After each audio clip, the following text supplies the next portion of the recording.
Well, a couple of years ago, I have six brothers, and our mom was in home hospice. She was passing away over about 5 months, and so my brothers and I took turns, take turns spending the night. And one morning, or my turn came up, and my youngest brother Steve came up. And he says, "I found these in the basement." And I had seen letters from World War I from my grandfather to his mother, off and on over the years, but he came up with a box of more than 200 letters that I'd never seen before.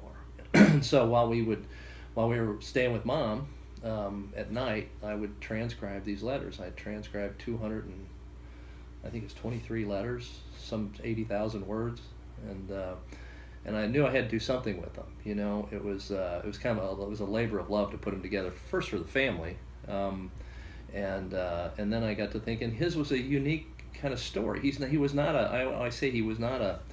My grandfather George Wigert was not a war hero. He wasn't extraordinary, but he came along at an age and a time when he was willing to volunteer to go to France, and he encountered lots of little things that made a big difference in the war. Maybe he wasn't the guy that got the Purple Heart, but he served under Pershing and had encounters with Pershing. He had encounters with German terrorists on the train to Hoboken, from the Mexican border. He had encounters with aviators, and he was involved in the battles in Cantigny and Saint Mihiel and Meuse-Argonne, and those. A lot of times behind as an artillery guy, he was kind of behind the lines, so he wasn't always in the trenches in the front line, but he spent a lot of time there.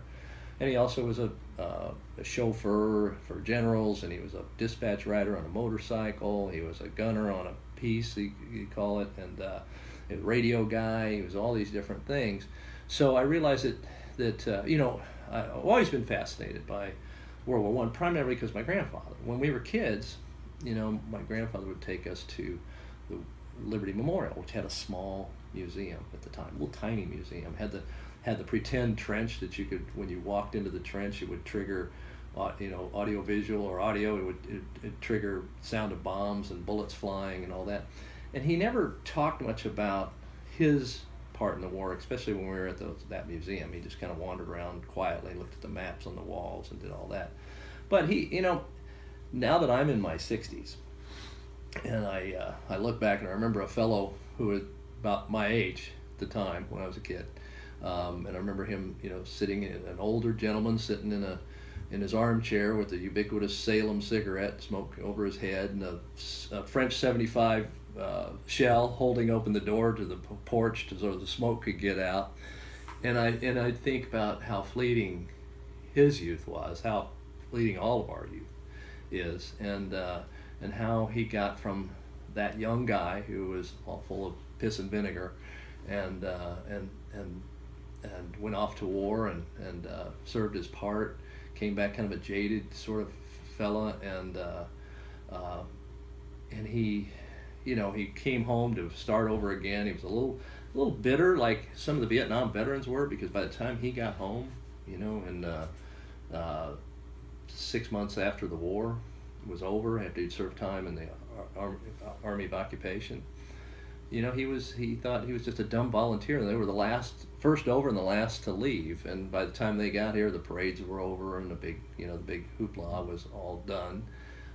So he set off to make a living and make a mark for himself. And because that's when I think when all the guys came back from the war, they felt they were adults, they were men now, they weren't kids, and the world was their oyster, if you will. And